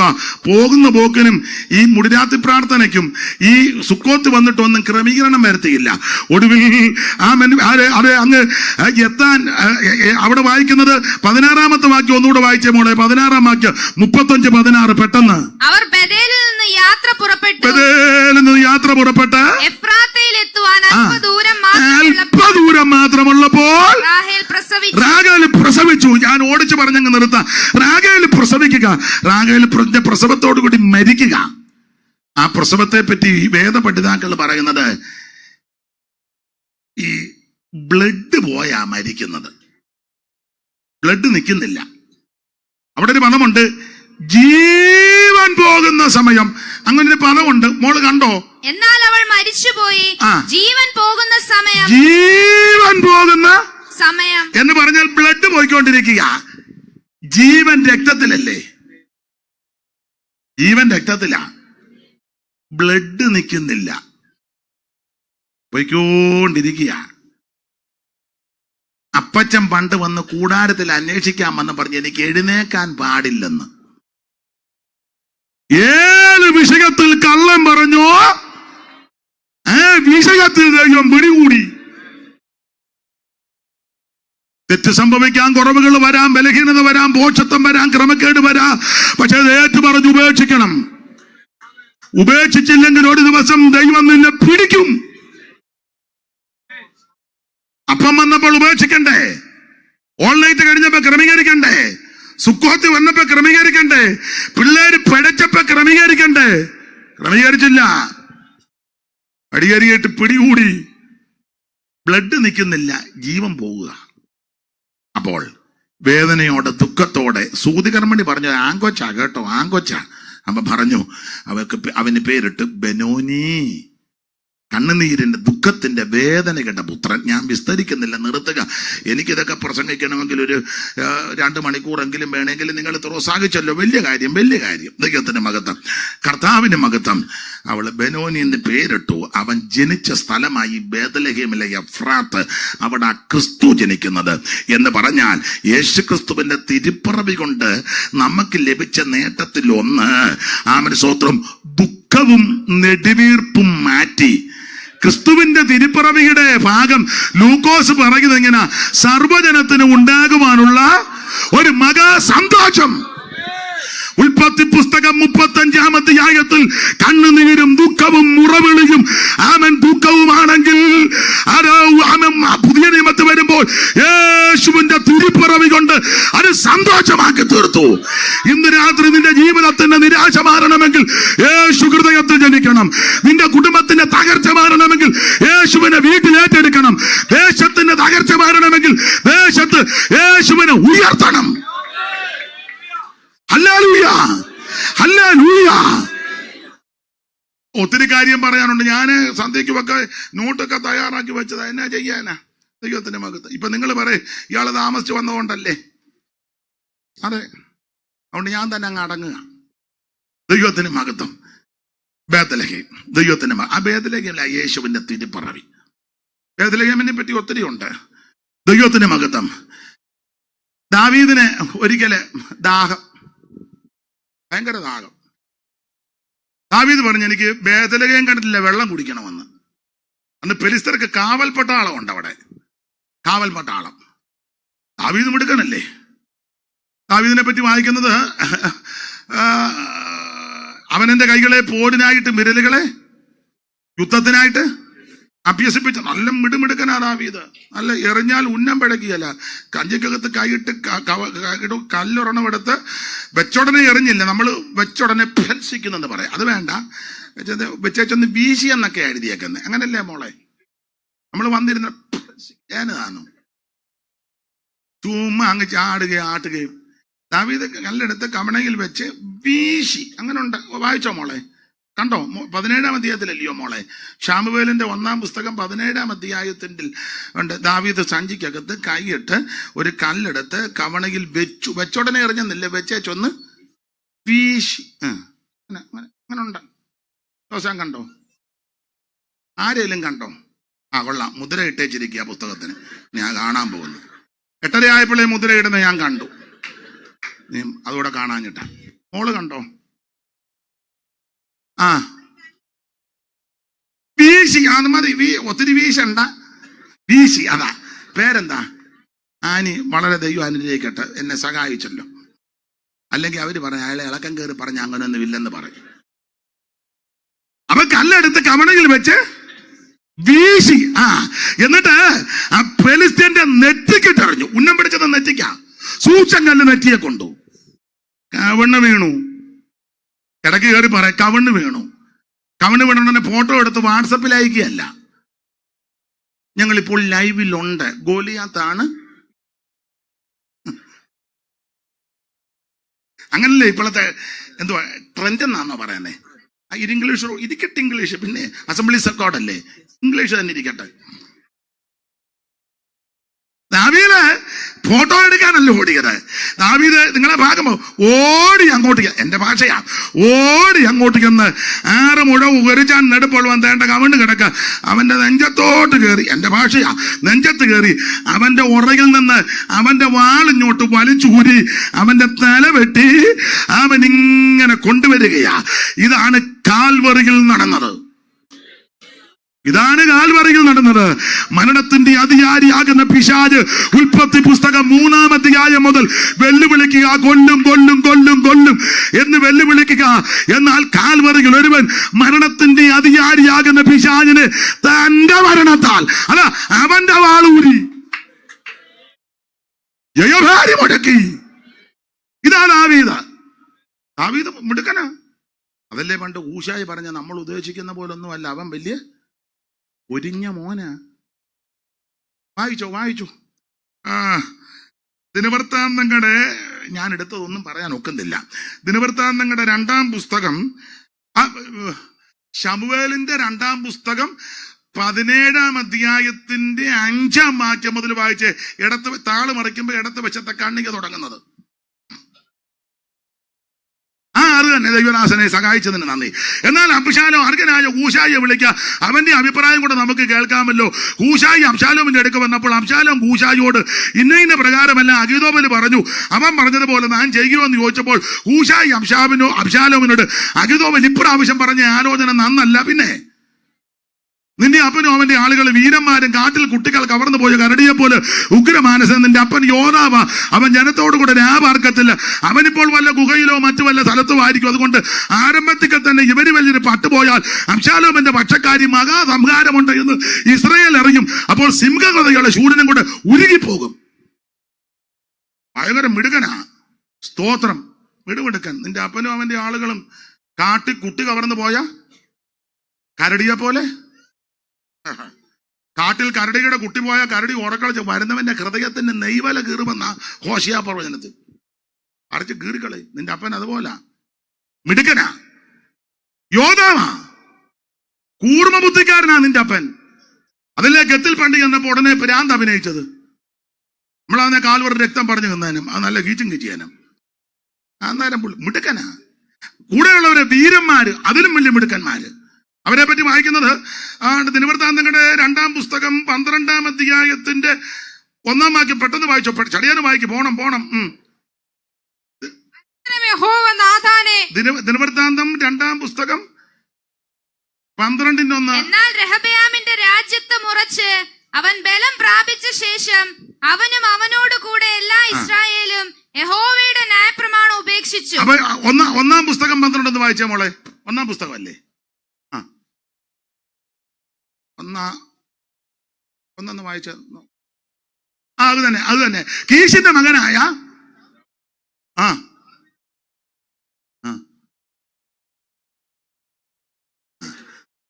വായിച്ചു. ദൈവദാസനെ അനുഗ്രഹിക്കട്ടെ. സിക്ലാഗലിനെ അവന്റെ അടുക്കൽ വന്നവരാവിത് യുദ്ധത്തിൽ തുണഞ്ഞ്. അടുത്തത്, അവർ വില്ലാളികളും ഇടങ്കൈ കൊണ്ടും വലങ്കൈ കൊണ്ടും കല്ലെറിയുവാൻ അത്രയ്ക്ക് പ്രാർത്ഥന്മാരാ, ഇത്ര വീരന്മാരാ കൂടെ. ഇനി അവരെ പറ്റി വായിക്കുന്ന സിംഹമുഖന്മാരാന്ന്. ആ 12-ന്റെ 8 തോന്നുന്നു. സിംഹമുഖം വായിച്ചേ. പരിചയം കുന്തവും എടുപ്പാൻ പ്രാപ്തിയുള്ള വീരന്മാരും ഗാദിരെ പെറിഞ്ഞ് ദുർഗത്തിൽ ദാവീദിനോട് ചേർന്ന്. അടുത്തത്, അവർ സിംഹമുഖന്മാരാ. അപ്പൊ ഇടങ്കയ്ക്കും വലങ്കയ്ക്കും കല്ല് മറിക്കും സിംഹമുഖ. ഇത്ര മിടുക്കന്മാരാ, സ്തോത്രം. അത് ഞാൻ വിവരിക്കുന്നില്ല, അങ്ങ് നിർത്തിയേക്കാം. ദൈവത്തിന് മഹത്വം. അങ്ങനെയുള്ള മിടുമിടുക്കന്മാരാണ് ദാവീദ്. ആ ദാവീദ് ഇവനെ എറിഞ്ഞിട്ടു. ദാവീദിനെ പറ്റി ആ ഭാഗം അങ്ങ് വിടുകയാ. ദൈവത്തിന് മഹത്വം. ഈ ദാവീദ് ശൗലിനെ പേടിച്ച് മനോഭീതിയോടെ ദിനരാത്രങ്ങൾ കഴിക്കുക. അങ്ങനെ കാട്ടാട്ടിൻ പാറയിലും അതുല്ലാമിലും ഏൻഗതിയിലും പാറാൻ മരുഭൂമിയിലൊക്കെ അലഞ്ഞു ഉടന്ന് ഇതിനിടയ്ക്ക് ഭക്ഷണമൊക്കെ തീർന്നു പോയി വളരെ ബുദ്ധിമുട്ടി. അപ്പൊ ദാവീദൊക്കെ പറയുക, എനിക്ക് ബേത്ത്ലേഹേം കിണറ്റിലെ വെള്ളം ഒന്ന് കുടിക്കണം. 2 വീരന്മാർ ദൂതന്മാർ അവിടെ ചെന്ന് ബേത്ലഹേം കിണറ്റിലെ വെള്ളമെടുത്ത് ഫെലിസ്ത്യന്റെ കാവൽ പട്ടാളം കിടക്കുക, അതിനിടയിൽ കൂടെ അങ്ങോട്ട് ചെന്ന് ബേത്ലഹേം കിണറ്റിലെ വെള്ളമെടുത്ത് കൊണ്ടുവന്ന് കൊടുത്തു. ദാവീദ് പറഞ്ഞു, അയ്യോ ജീവനെ തൃണവൽക്കണിച്ചു പോയതാ, എനിക്ക് വെള്ളം എന്നെ നിലത്തൊടിച്ചു. ബേത്ലഹേമിൽ ആ വെള്ളം ദാവീദ് കുടിച്ചില്ല. ഞാൻ വിസ്തരിക്കുന്നില്ല. യോഹന്നാൻ 7 ബേത്ലഹേമിൽ ജനിച്ച നസറായൻ പറയുകയാ, എന്റെ അടുക്കവാ, എന്റെ അടുക്കവാ, അവൻ ദാഹിക്കുന്നവനല്ല, എന്റെ അടുക്കവാ. Praise the Lord. അവൻ ദാവീദ് വെള്ളം കുടിച്ചില്ല. അവൻ സ്തോത്രം വെള്ളം നിലത്തൊടിച്ചു കളഞ്ഞു. അവിടെ പ്രശ്നമായിരുന്നു. പക്ഷേ അവൻ ദാവീദിന്റെ ഗോത്രത്തിൽ ജനിച്ച, അവൻ ദാവീദിന്റെ മകനായി ജനിച്ച ബേത്ലഹേമിൽ നസറായൻ ഉത്സവത്തിന്റെ മഹാദിനമായ ഒടുക്കത്തെ നാളിൽ നിന്ന് പറയുകയാ, ദാഹിക്കുന്നവനല്ല, എന്റെ അടുക്കവാ. ഇന്ന് രാത്രി യേശു നിന്നെ രക്ഷിക്കും, യേശു നിന്നെ വിടുവിക്കും, യേശു ക്രിസ്തു നിന്റെ ജീവിതത്തിന് മാറ്റം വരുത്തും. ഞാൻ നിർത്തുക, തീർന്നിട്ടല്ല. സമയം നിങ്ങൾ ഇത്ര നേരം എന്നെ സഹിച്ചല്ലോ, അതുകൊണ്ടാ ദൈവത്തിന് ഒരു ഒറ്റ പോയിന്റേ പറഞ്ഞിട്ടുള്ളൂ. ഗുണമാകാൻ തന്നെ ഒരു പോയിന്റ് മതി. 50 പോയിന്റ് വെച്ച് നീ ഗുണപ്പെടാതെ പോകാന്നേലും ഒറ്റ പോയിന്റ് മതി. കൂടപ്പെട്ടവരോട് പറയാം, യേശുക്രിസ്തു മാത്രമാ ദൈവം, മറ്റൊരുത്തൻ രക്ഷയില്ല. ആ യേശുക്രിസ്തുവിന്റെ തിരുപ്പിറവി കൊണ്ട് 1, നിന്റെ കണ്ണുനീരും ദുഃഖവും മാറും, സന്തോഷം ഉണ്ടാകും. 2, പഴയ നിയമത്തിൽ ബേത്ലഹേമിലെ വെള്ളം കുടിക്കാനൊത്തില്ല. ബേത്ലഹേമിൽ ജനിച്ചവൻ പറയുക, ഇഞ്ഞു വാ തരാം, സൗജന്യമായിട്ട് തരിക. ആഗ്രഹിക്കുന്ന ആത്മാക്കളെ തൃപ്തിപ്പെടുത്തും. ഞാനൊരു 10-12 പോയിന്റ് കുറിച്ചോണ്ടാ വന്ന് പറയാ. ഇനി അങ്ങോട്ട് ഈ യിരെമ്യാവ് പറയാൻ പോലെ എനിക്ക് എൻ്റെ ഉദരം പൊട്ടും, വേദന എടുക്കും, അസ്വസ്ഥത പറഞ്ഞില്ലേ. ഞാൻ വണ്ടിക്കകത്തിരുന്ന് അവരോട് പറയാം, അതേ ഒക്കുള്ളൂ. പറയാതെ പോയാൽ എനിക്ക് അസ്വസ്ഥതയാണ്. വണ്ടിക്കകത്തിരുന്ന് പറയാം. ദൈവം നിങ്ങളെ അനുഗ്രഹിക്കട്ടെ. എന്നെ ഈ ശുശ്രൂഷയ്ക്ക് ക്ഷണിച്ച ബഹുമാന്യ കർത്തൃദാസനും ഈ മാന്യ സഭയ്ക്കും ഇതുവരെ എന്നെ കേട്ടിരുന്ന എല്ലാ കർത്തൃദാസന്മാർക്കും ദൈവമക്കൾക്കും നന്ദി. പ്രാർത്ഥനയിൽ ഓർക്കണം, യേശു ഏക ദൈവം, യേശു ക്രിസ്തു മാത്രം ദൈവം. എന്താ സുവിശേഷം? യേശു ക്രിസ്തു. എന്തിനാ സുവിശേഷം? രക്ഷപ്പെടാൻ. ആരാ കേൾക്കണ്ടേ? എല്ലാവരും കേൾക്കണം. കേട്ടാലുള്ള ഗുണം എന്നാ? സന്തോഷവും സമാധാനവും. അത് പ്രാപിക്കുവാൻ ഈ ദേശത്തുള്ള എല്ലാവരെയും ദൈവം കൃപ നൽകട്ടെ എന്ന് ഓർപ്പിച്ചും ആശീർവദിച്ചും എൻ്റെ വാക്കിൽ നിന്ന് വിരമിക്കുന്നു. കരമുയർത്തി ദൈവത്തെ മഹത്വപ്പെടുത്താം.